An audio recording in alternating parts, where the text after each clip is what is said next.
Ok, então vamos dar continuidade. Deixa eu iniciar a gravação aqui.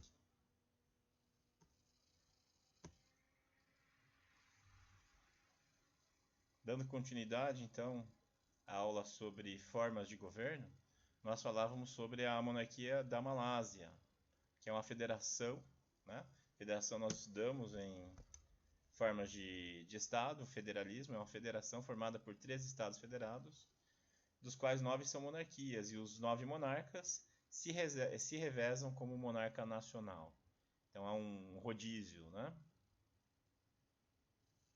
Daí ele tem como chamar depois no bate-papo privado, pode me chamar ao final da aula, tá? Sem problema. E eu dizia sobre Singapura. Singapura é um país, fica bem aqui, é um paísinho minúsculo, praticamente uma cidade-estado, que fazia parte da Federação Malaia, mas foi expulso, né? Singapura foi expulsa da Federação Malaia. É um país que adquiriu a independência a contragosto. Olha que curioso, né? Geralmente os países entram em guerra para conseguir a sua independência. A Malásia é um país que foi tornado independente a contragosto, não queria. Então havia uma certa desconfiança entre os outros, né? As outras unidades constitutivas da federação, uma desconfiança em relação a Singapura, que tinha uma presença bastante heterogênea de britânicos, de chineses, e isso era visto de modo periclitante, né, como fator periclitante pelas demais unidades, e Singapura foi expulsa da Federação Malaia. Né? E hoje é uma cidade muito rica, é uma cidade que tem o porto mais, como se fala, automatizado, assim, mais avançado tecnologicamente do mundo. E é um país pequenininho, porém rico. Prosseguindo. Opa, não consigo trocar a tela aqui. Deixa eu ver se aqui eu consigo. Eu consigo. Os Emirados Árabes Unidos, federação formada por 7 emirados. Cada emirado é uma monarquia chefiada por uma família real. O Supremo Conselho Federal, que elege a cada 5 anos o vice-presidente e o vice-presidente, é formado pelos 7 emires, sendo que os emires de Abu Dhabi e Dubai têm poder de veto. Na prática, o presidente tem sido o emir de Abu Dhabi e o vice o de Dubai. Então vejam, aqui é Abu Dhabi, é o maior emirado, rico em petróleo, né? Aqui está a capital Abu Dhabi. Aqui está Dubai, Dubai é o segundo maior. E aqui estão os outros 5 que são menores, né?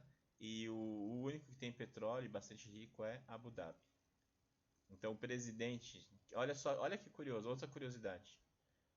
O monarca do país é chamado de presidente, né? Não é um presidente de país presidencialista. É um presidente que é monarca. Olha, é uma curiosidade, né? Que título eles vão dar para o monarca? Podia chamar de qualquer coisa. Sultão, sheik, emir, rei. Eles resolveram chamar de presidente, tá? Não estranhem esse nome e não entendam errado. O presidente de Dubai é, na verdade, um monarca. Não sei porque não aparece aqui para mim a ferramenta de mudar de página, eu tenho que usar outro computador. Camboja, algumas descrições de outros países, né? Segundo a Constituição do país, o rei é eleito pelo Conselho do Trono, composto por 9 membros. Mesmo o sucessor hereditário deve receber o aval do Conselho. O atual rei foi eleito em 2004, após a inesperada abdicação de seu pai. Já no Kuwait, o novo emir ou príncipe herdeiro deve ser indicado pela família real, cabendo ao parlamento ratificar ou rejeitar a indicação. Em caso de rejeição, a família real deve indicar 3 novos nomes, devendo o parlamento aprovar um entre eles. Então, uma curiosa forma de sucessão eletiva. Então, a família real indica e o parlamento aprova, né? E o parlamento tem um poder de veto aí. Samoa. O país se converteu em república, não é mais uma monarquia. Após a morte do rei em 2007, o chefe de estado passou a ser eleito pelo parlamento para um mandato de 5 anos. O atual chefe de estado é um ex-primeiro-ministro. Então, alguns autores dizem que Samoa, na prática, é uma monarquia. Deixou de ser monarquia, virou república, e na prática voltou a ser, né? Com essa forma diferente de eleição do chefe de estado. As monarquias da Commonwealth. A Commonwealth of Nations, que é chamada em português de Comunidade das Nações, é a sucessora da antiga Comunidade Britânica, Então, depois do processo de descolonização das colônias da Inglaterra, a gente pode falar assim, foi criada essa entidade chamada Comunidade Britânica para reuni-las, né, para manter uma certa unidade, uma certa cooperação entre esses países que estavam se tornando independentes, que eram ex-colônias inglesas. Então houve esse processo. Daí essa comunidade britânica se converteu nessa entidade chamada Commonwealth of Nations, ou Comunidade das Nações, que mantém o vínculo entre aqueles estados soberanos com a antiga potência colonial britânica, que é o Reino Unido. Hoje, essa Commonwealth é formada por 53 países. O objetivo é promover a integração entre as ex-colônias do Reino Unido, estabelecendo mútuos benefícios comerciais, harmonização de políticas e assistência educacional, entre outros fatores de integração. Então foi uma forma de manter uma relação com a antiga potência metropolitana, antiga potência colonial. Então esses países se tornaram independentes, mas eles mantêm um vínculo de cooperação entre si e com o Reino Unido. E isso explica alguns fatores, alguns fenômenos, né? Por exemplo, no Reino Unido se importam bananas apenas dos países da Commonwealth. E por isso a banana é de um determinado tipo no Reino Unido. Essa banana amarelinha que a gente tem, né? Que é saborosa e que para nós é comum. Lá no Reino Unido você não acha. Você acha uma banana mais verde, né? E que não fica plenamente madura, né? Não como a gente conhece. A banana é horrível lá. Por quê? Porque eles só importam bananas da Commonwealth, de países que integram aí a Commonwealth, que é uma organização internacional a reunir esses países todos. Eles já têm até Jogos Olímpicos, os Jogos Olímpicos da Commonwealth, que é uma espécie de preparação para as Olimpíadas. Agora, um ponto particular da Commonwealth. As monarquias da Commonwealth. Daqueles países todos, 53 países, que eram ex-colônias britânicas, alguns ainda são monarquias. Deixa eu voltar lá porque tem um detalhe que eu esqueci de falar. Esses países que estão indicados em azul são os países integrantes dessa Commonwealth, né? São países que eram colônias britânicas. Vejam bem, não são todos os países que eram colônias britânicas. Os Estados Unidos, por exemplo, não fazem parte. Os Estados Unidos não participam da Commonwealth e eram colônia, né, do Reino Unido. Por outro lado, há países que não eram colônias britânicas e fazem parte. Por exemplo, Angola. Angola era colônia portuguesa e Angola integra a Commonwealth. Este país aqui, se não me engano, Zimbábue, foi expulso da Commonwealth por questões de governo antidemocrático, né, autoritário, enfim. É só uma explicação. Em geral, são ex-colônias britânicas. Agora, alguns países da Commonwealth se mantiveram como monarquias. Os demais, tirando esses que eu vou mencionar, esses 15 que eu vou mencionar, os demais são repúblicas. Agora, 15 países se mantiveram como monarquias e, mais ainda, eles mantiveram como monarca o monarca britânico. São países que se tornaram independentes, mas eles quiseram manter um vínculo bastante próximo com a antiga potência colonizadora e mantiveram como rei, como monarca do seu país, o monarca britânico. Sei que é um pouquinho difícil de entender, né? Mas é isso mesmo. Então, aí conforme o texto, alguns países da Commonwealth, chamados de reinos da Commonwealth, são monarquias constitucionais com o monarca do Reino Unido como seu próprio chefe de Estado simbólico.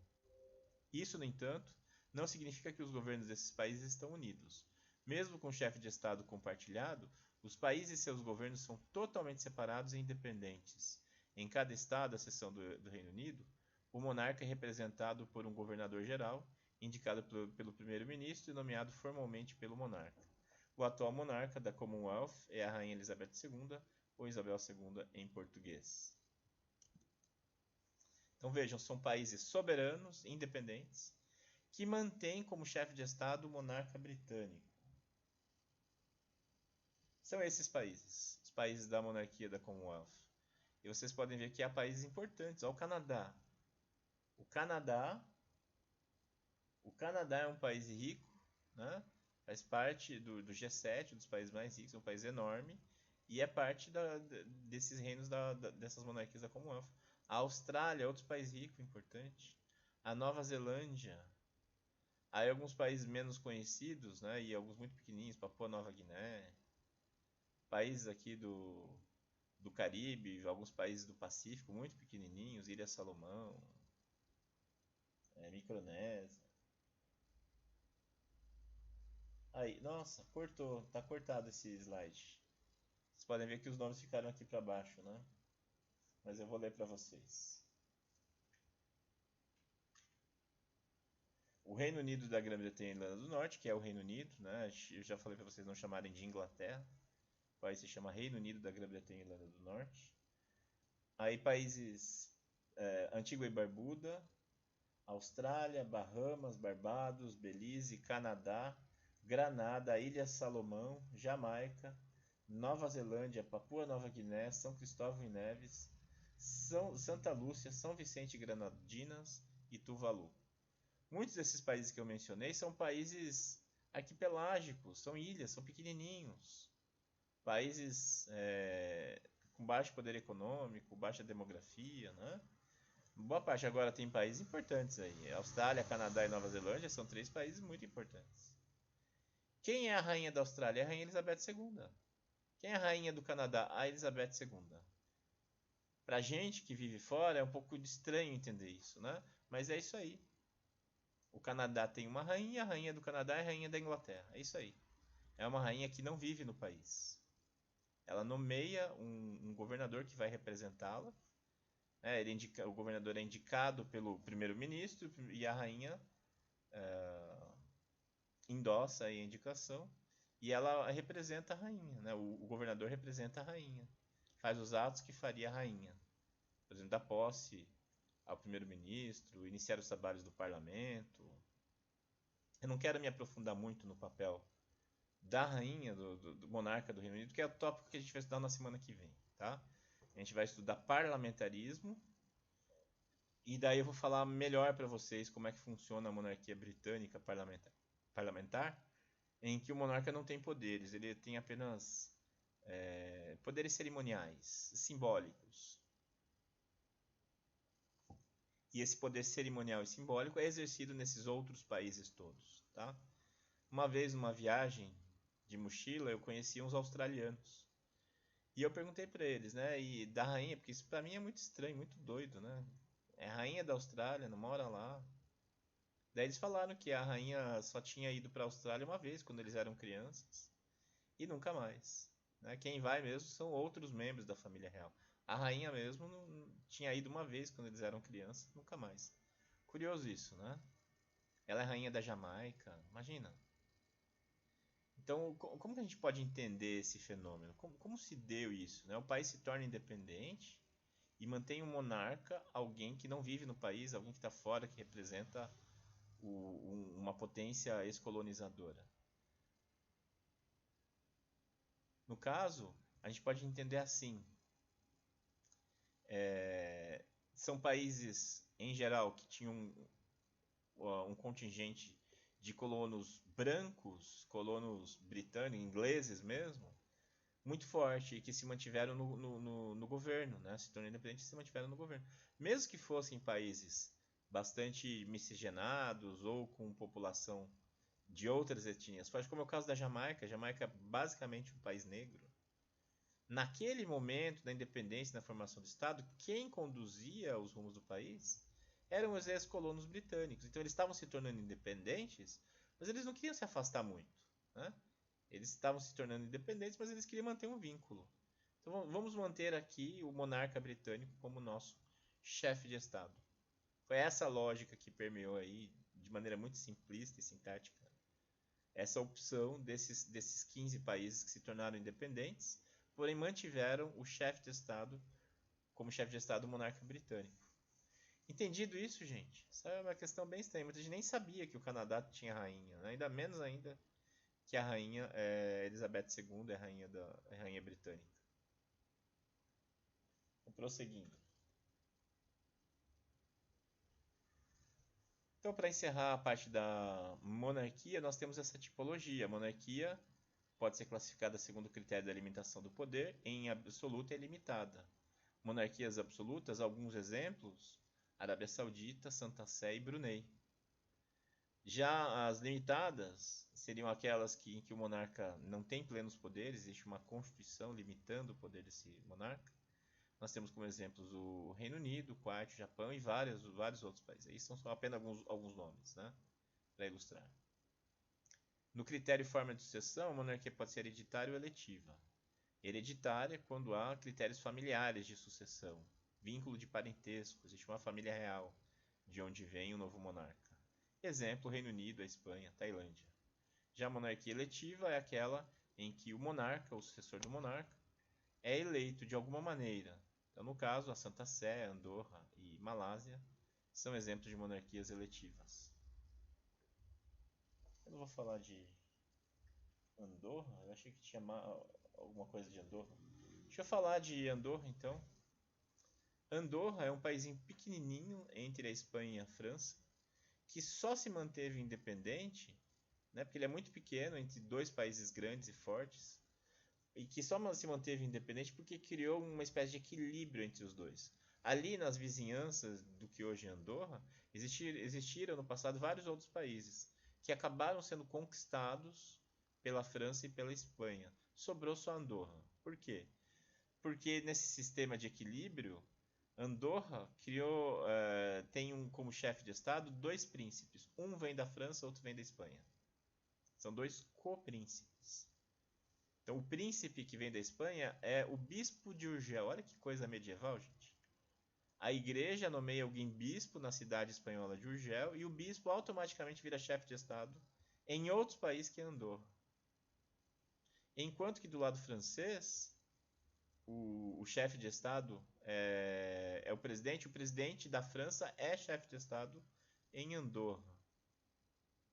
Então vejam, os franceses elegem o presidente vira presidente da França e automaticamente ele vira chefe de Estado em Andorra, junto com o bispo de Urgel, né, o bispo da cidade espanhola.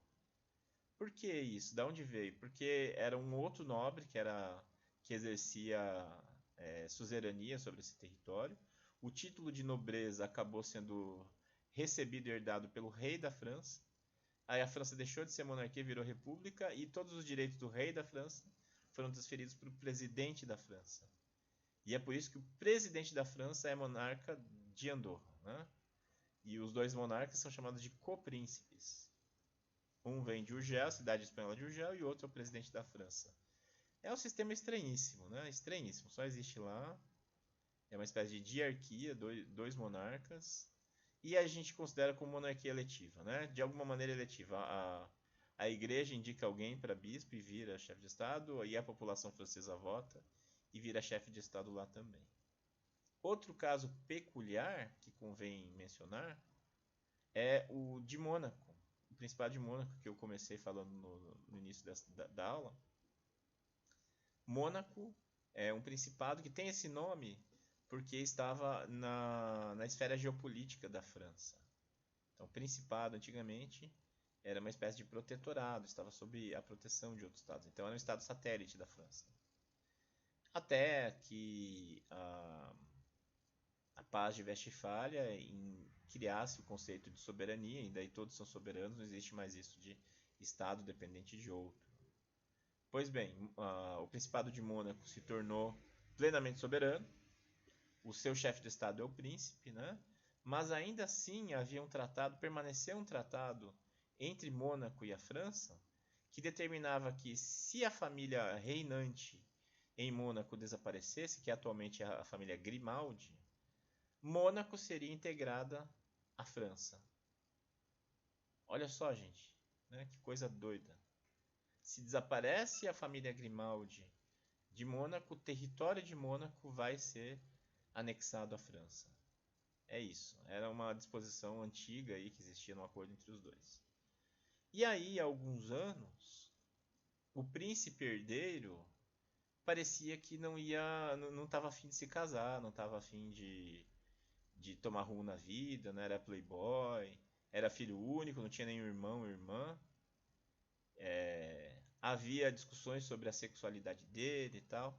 Veja, é uma questão de foro íntimo, né? A sexualidade de ninguém não tem a ver com ninguém. Cada um cuida da sua.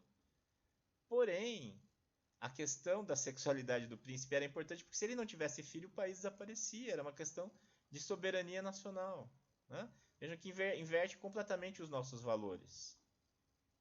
Então, se o príncipe não tivesse um filho, o país desapareceria. E ele já tinha seus 50 e poucos anos, playboy, não queria se casar, né, e tal. E aí, já antevendo esse desastre, o governo de Mônaco negociou um acordo com a França em que essa disposição foi revista e foi extirpada. Né? Hoje não existe mais essa questão. Se desaparecer a família Grimaldi, Mônaco perde sua independência. Não existe mais. Tá? Daí, depois que foi feito isso, aí o príncipe tomou um rumo na vida, se casou, teve filhos e tal. Então, deem um Google aí, vocês vão ver, né? É uma questão muito curiosa essa. Se ele não tivesse filho, o país podia desaparecer.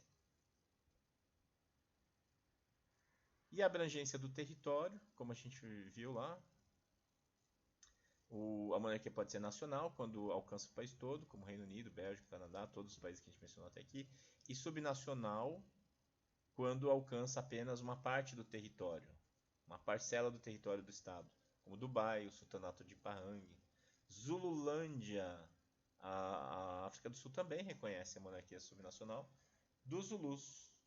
Então, os Zulus têm um monarca e a República da África do Sul reconhece a monarquia subnacional dos Zulus.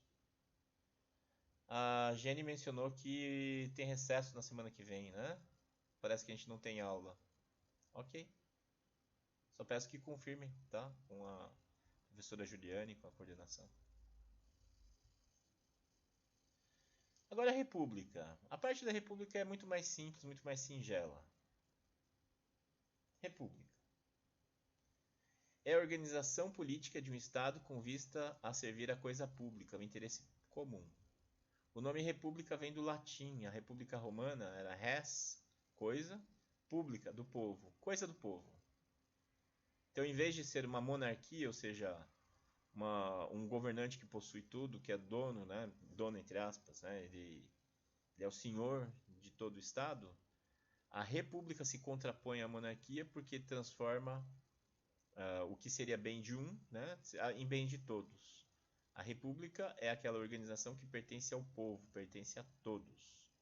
Essa é a lógica da república. Roma era uma monarquia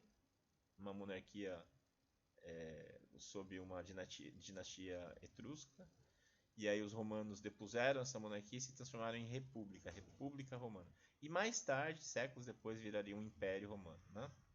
Então a república surge assim, uma forma de organização que se contrapõe à monarquia. Então a república surge como uma oposição à monarquia. E de certa forma é assim até hoje. Como que a gente conceituaria a república hoje, né, à luz da praxis política moderna? República é o que não é monarquia. Se um país não é monarquia, ele só pode ser república. Essa é a ideia, essa é a lógica. Então a república é a organização do Estado cuja máxima autoridade é eleita pelos cidadãos ou pelo parlamento para um período determinado. Vejam que essa definição se aproxima muito da definição de democracia. Às vezes a gente não consegue distinguir a definição de democracia com a definição de república. É muito parecida. Né? República é a forma de governo que se contrapõe à monarquia. Essa é a definição mais sucinta, que é a mais prática. A gente vai dizer que é república se não for uma monarquia, não tiver um monarca como chefe de Estado. O conceito de república é ambíguo, confundindo-se com o de democracia e com o liberalismo, como eu dizia para vocês. Aí as repúblicas do mundo, né? Os que estão em cinza, portanto, seriam aqueles países monárquicos que nós vimos agora há pouco. E os demais, todos os demais são repúblicas. E a classificação? Aí tem a classificação segundo as formas de governo que nós vamos estudar na semana que vem. Então nós temos república presidencialista, república semipresidencialista, república parlamentarista, república com sistema de partido único. Aí ele tem a presidência executiva, mas é um caso especial, não convém a gente detalhar. Então é um mapa aqui que mistura os sistemas de governo com as formas de governo, né? A forma de governo que é a república. Então eu não vou aprofundar nesse aspecto porque é tema da aula da semana que vem, que a gente vai estudar as formas de governo: parlamentarismo, presidencialismo e semipresidencialismo. Cerca de 138 países atualmente adotam a república como forma de governo. E o Nepal se converteu em república em maio de 2008. O Nepal é o país mais recente a adotar o republicanismo.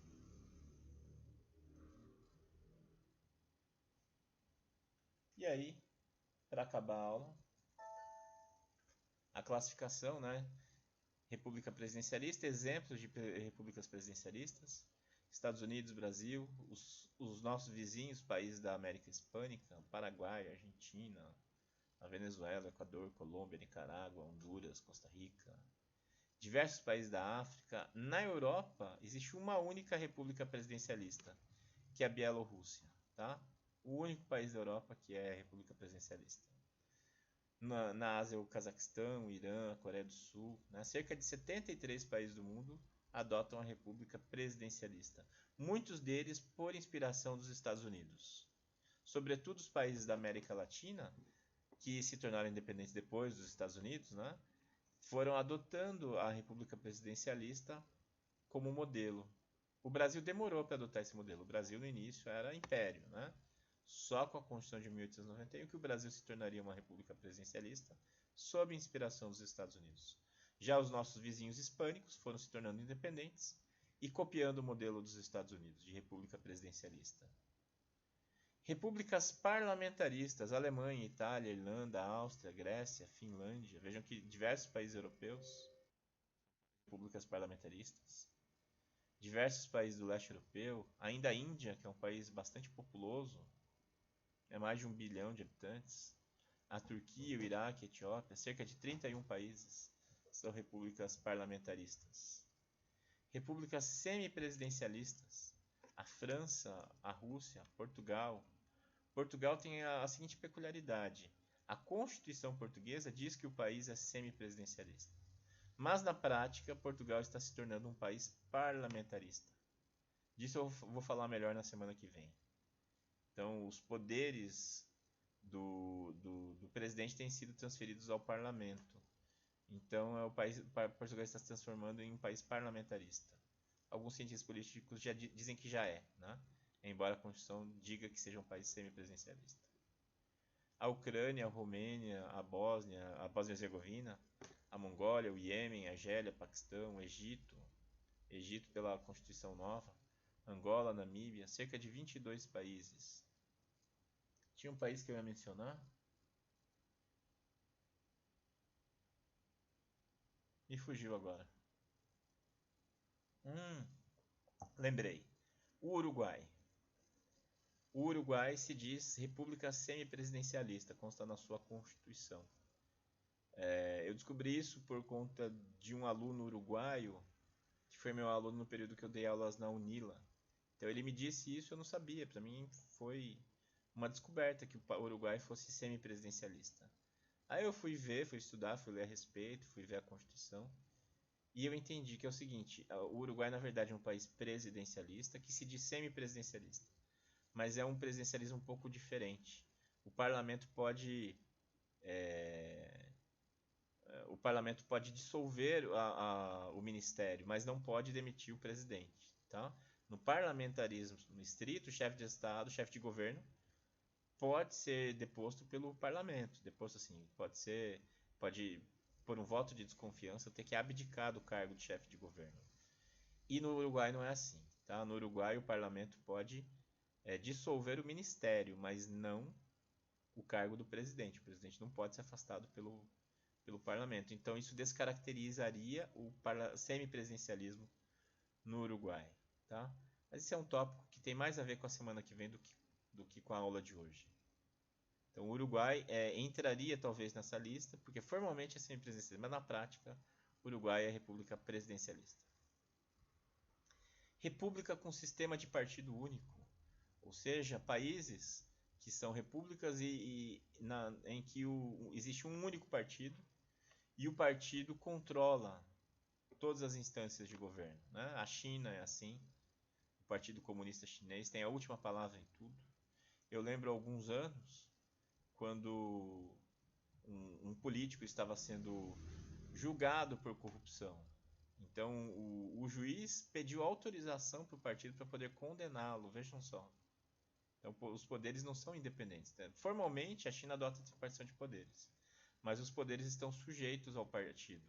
Então, o juiz teve que pedir autorização ao partido para poder condenar esse político. Foi o primeiro caso de um político condenado por corrupção no sistema, e depois disso vieram vários outros. Vários outros. Então, foi o primeiro. Então, foi necessária a autorização do partido. Em Cuba é assim também, Coreia do Norte, Vietnã, Laos, Síria, Turcomenistão. Não se fala mais em sistema socialista ou comunista, né? Isso está fora, isso não é mais uma terminologia atual, tá? Porque mesmo a China economicamente é um país capitalista, e um país capitalista selvagem com regras de regulação de mercado muito fracas, né? Um liberalismo exacerbado no plano econômico. Então não faz mais sentido falar em socialismo ou comunismo como sistemas de governo, tá? Como era até o começo dos anos 90, né? Até ali fazia sentido, hoje não faz mais sentido nenhum. Cuba, Coreia do Norte, em geral, são países que mantêm um sistema de governo bastante fechado. E aí a gente não fala mais capitalista, como a gente fala sistema de partido único, tá? Que é nesses países que adotavam formalmente o comunismo ou o socialismo, e também outros países que, embora não usem, acabam atribuindo ao partido essas decisões, como o Turcomenistão, né, como a Síria, como era a Alemanha nazista. Tanto é que chamada de Alemanha nazista, porque quem mandava no país era o partido nazista. As decisões vinham do partido. Claro, a palavra última era do Führer, né, do Hitler. Mas no sistema em si era o partido quem mandava. O partido fascista na Itália, o sistema totalitário. Então hoje a gente não usa mais essa terminologia, a gente chama república com sistema de partido único. Tá? Quem governa, quem toma as decisões finais é o partido.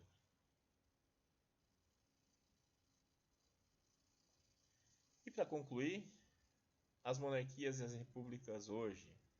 Então no passado, se pensava a monarquia como sendo aquele sistema em que o rei é dono de tudo, o rei manda em tudo e todos. As pessoas numa monarquia não seriam cidadãs, elas seriam súditas, né? Elas seriam súditas, quase como servos, súditas do rei. Então elas não se pensavam como cidadãs, como partícipe dos rumos da sociedade. Elas eram súditas do rei porque tinham que levar a glória do reino e também louvar, né, os predicados reais. E não eram plenamente livres. Essa era a lógica original de uma monarquia. Na monarquia, sobretudo na época absolutista, tudo pertencia ao rei. O rei é o Estado, né? O Estado pertence ao rei, o rei é o próprio Estado. L'état c'est moi, né? Conforme Luís XIV da França.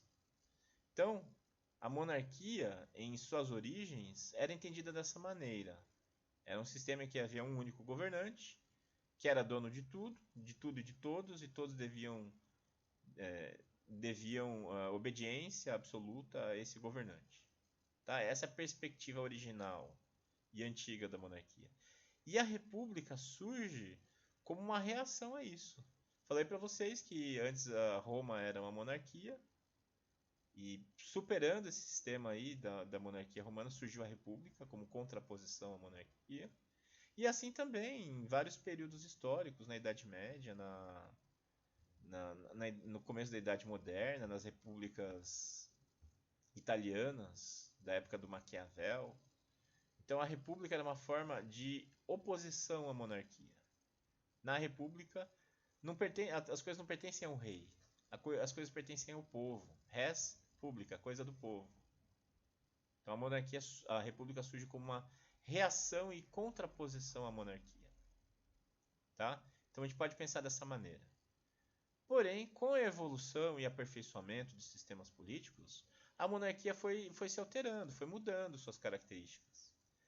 Hoje vocês conseguem dizer que numa monarquia moderna, contemporânea, o rei é o senhor da razão, é dono de tudo. Os súditos devem obediência cega ao rei. Vocês acham que é dessa maneira que hoje em dia uma monarquia moderna se comporta? Não, né? Vai no Reino Unido, não é assim. As pessoas são cidadãs, participam, têm liberdade. O monarca é mais simbólico. Então, o que eu posso dizer é o seguinte: a monarquia foi com o tempo se tornando parecida com a república, perdendo aquelas características originais que eu mencionei a vocês, né? De pouca liberdade, como eram as monarquias militarizadas, né? Que o Montesquieu alertava e que os federalistas tiveram que superar. Então, aos poucos, as monarquias foram perdendo essas características. Passaram a também defender a liberdade. As pessoas não eram meramente súditas e passaram a ser cidadãs também participarem dos rumos da sociedade.